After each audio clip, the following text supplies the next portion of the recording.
တချို့ကတိမ်ထဲမှာအမျိုးသမီးမဝင်ကောင်းမှုလို့ဘာလို့ပြောကြသေးတယ်မဟုတ်ပါဘူးအဲ့ဒါတွေကလည်းမဝင်ကောင်းမှုလို့ပြောတာမဟုတ်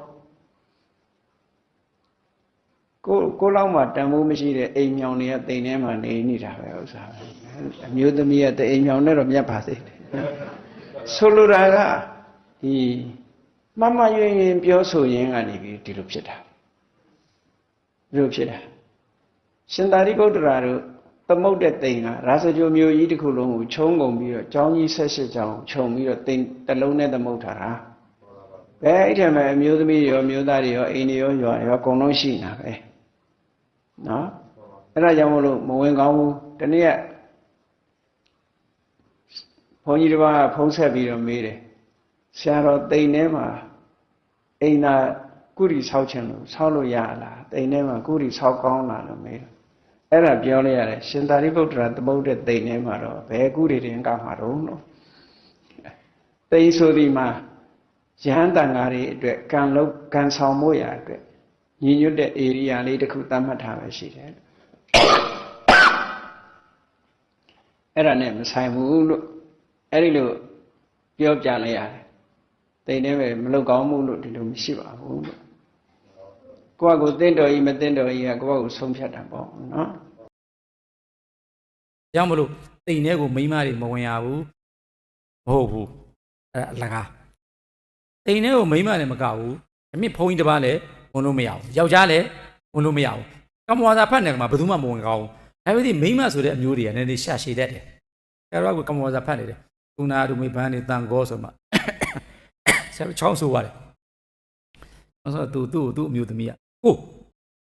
ဟောတာချောင်းဆိုရတယ်တွေ့ခင်လေးသွားပေးလိုက်စမ်းဆိုတာတီကိုနဲ့တန်းလား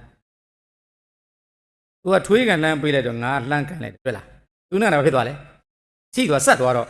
သူကတိမ်ပြင်မှာငါတိမ်အတွင်းမှာအဲ့ဒါကိုတန်ပေရဖြစ်တယ်လို့ခေါ်တယ်ဟောပြတ်သွားတယ်အဲ့လိုလာတခုလာပေးတဲ့အခါမှာမျိုးသမီးတွေကကျတော့ကျင်နာတတ်တဲ့နှလုံးသားရှိတော့ဟဲဖုန်းကြီးဖြစ်နေဆိုတော့ तू ကတွေးခင်လာပေးမယ်တခုရေးလာပေးတဲ့ခါမှာဒီမှာသူနာသူမေဘန်းရက်လို့မရဘူးရက်လိုက်ရင်ကြော်သွားတယ်ကမ္မဝါသာကြော်သွားလို့မရဘူးအတူတူပြီးရတယ်သူနာသူမေဘန်းနေတန်ကောရက်ပြီးတော့ဒီမှာကြီးကြောင်းနဲ့ဝင်လို့မရဘူးဆိုရင်ခုနတန်ကောကသူများကြော်သွားပြီအဲ့ဒါမျိုးဖြစ်သွားမှာဆိုလို့သူနာသူမေဘန်းနေတန်ကောဆိုတော့ကမ္မဝါသာကင်ထားတာဒုက္ခမောဒကဟိုကောင်မဝင်ချလာတယ်မြင်နေရတယ်သူနာသူမေဘန်းနေတန်ကောဆိုနေကိုဒူလုပ်လိုက်တာအဲ့ဒါလေစကားပြောဟိုအချိန်မရလို့လှုပ်လိုက်တော့ဟိုကဘေးနာနည်းပါပါဘိုးသူရဘာညာရှိတယ်ကပ္ပိယကြီးတို့ဘုံကြီးကျောင်းကဥပဒကတော်တယောက်ကဟဲ့ကောင်မလေးတွေမိမတိမ်နဲ့မိမတွေမဝင်ကောင်းလေလို့ဟောနေရောက်သွားတယ်။ဩလူကြီးသူမက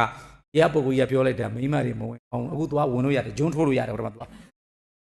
ကမ္မဝါဖတ်နေတဲ့အချိန်မှာမဝင်ကောင်းဘူးကမ္မဝါမဖတ်တဲ့အခါမှာဝင်ကောင်းတယ်အဲတိမ်ထဲကိုမိမတွေမဝင်ကောင်းဘူးပြီးတော့တိမ်ထဲကဖေးရဘယ်တော့မှပန်းမရှိဘူးဟောကမိမပဲကတ်တာလေပန်းလို့ဆွန်းလို့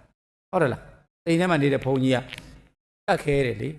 ဘယ်တော့မှသင်္ကန်းတွေပန်းတွေဆွန်းတွေပန်းတွေရေးချမ်းတွေမရှိဘူးမိမတွေမဝင်အောင်ဆိုတော့လူเจ้าမှာတော့ဒေါက်ခမလန်သွားဝင်သွားကတ်လို့ပြောလိုက်တယ်တိမ်ထဲဝင်ကောင်းလားဝင်ကောင်းတယ်ဘယ်အချိန်မှမဝင်ကောင်းတာလဲကမ္မဝါစာဖတ်တယ်ဘုံကြီးကဘာလို့မဝင်လဲ तू ကဝင်းနီးနားနေတယ်လေဝင်းနီးနားလည်းတော့မဝင်ဘူးဘုံကြီးတော့မလူပဲဝင်တတ်တာပေါ့လူထဲမှာအမျိုးသမီးကပဲချောင်းဆိုးတာတော့တခုပစ္စည်းလေးပေးခြင်းနဲ့ဘုန်းကြီးအိုက်နေတဲ့ရက်တောင်ခတ်ပေးမယ်သူကတခုလို့ရတော့မျိုးသမီးတွေကပဲဒါမျိုးကသောတော့ကလုတ်တတ်တာဖြစ်ချင်းကြောင့်ဘုန်းကြီးကသူလက်ခါလိုက်တော့ခေါင်းထဲမှာဝင်ကောင်းမှုလို့ထင်တာပြီးတော့အိမ်ထဲကိုမိမတွေဝင်ကောင်းဘူးညီတို့ကမ္ဘာဖတ်ဆိုအထဲဝင်ရလားဟုတ်လေခုနဗျာမခံတော့ဝင်ရတယ်အဲကမ္ဘာဖတ်ရင်တော့လွတ်တဲ့နေရာမှာထိုင်ရင်မထိုင်ရင်ထွက်လိုက်သွားလိုက်လာလိုက်မလုပ်နဲ့ဒီနေရာမှာထိုင်နေလို့ရှိရင်အတွင်းထဲမှာရတယ်အဲ့တော့အတွင်းထဲမဝင်နဲ့လို့ပြောလိုက်တော့ဇလန်ရှင်းသွားတယ်โอเคအတွင်းထဲဝင်အမလေးအမတော့ဘူးဝင်ကြီးလာတယ်ဘူးလားဆိုညီကရှာရီထွက်လိုက်ကိုခြေထောက်လဲလှမ်းလိုက်ကိုဒီကတိမ်နဲ့လှမ်းလိုက်တဲ့ချိန်မှာခြေထောက်ကအပြင်ရောက်တဲ့ခါမှာသမီးခြေထောက်ကအပြင်ရှိတဲ့ခါမှာတိမ်နဲ့ဒီဘက်ကမြေကြီးတွေကဗါတယ်လေအပုတ်ဒီဘက်ကမြေအသန့်မြေကိုတန့်ထားတယ်မြေတန့်ထားတာပြင်ဒီမြေတန့်လိုက်တယ်ဆိုရှင်ဟိုဘက်ကမြေနဲ့ဘာဖြစ်သွားလဲထိသွားရင်အမောစာပြက်တယ်ငါကြောင်းကတိမ်ကတော့ထူးကြတယ်ဝိတုံကာမဖြစ်ခြင်းမျိုးကျွန်တော်ကြက်သက်လောက်ဘာဝိတုံကာမမျိုးတိမ်ကခန္ဓာတိမ်ကြတော့မရဘူးဝိတုံကာမကြတော့တီးရှားဘရင်ရဲ့အမိန်နဲ့ဒီမြေကြီးဒီဝိတုံကာမတိမ်ဖြစ်စေဆိုတဲ့အမိန်နဲ့ဆိုတော့ခြေနေကောင်းဟိုကောင်းတော့တင်မြထားလိုက်တော့ဒါရှင်းပြမယ်တော့တိမ်နဲ့တန်ရှင်းရပါတယ် မဝါစာလည်းတက်ကြနာဖတ်တယ်ပါလေညက်တိရလည်းပြည့်စုံရပါလေဥထုလို့ခေါ်တဲ့ပုဂ္ဂလတန်ဃာတော်တွေလည်းရှိရပါလေအဲ့ဒီယဟန်တန်ဃာကိုလည်းသူ့မေးလိုက်တဲ့အချက်လက်တွေပြည့်စုံရပါအဲ့ဒါကြောင့်သူ့ကိုဒုံလပါအဲ့ဒီအချက်လက်တွေခက်ခဲတဲ့အချက်လက်တွေ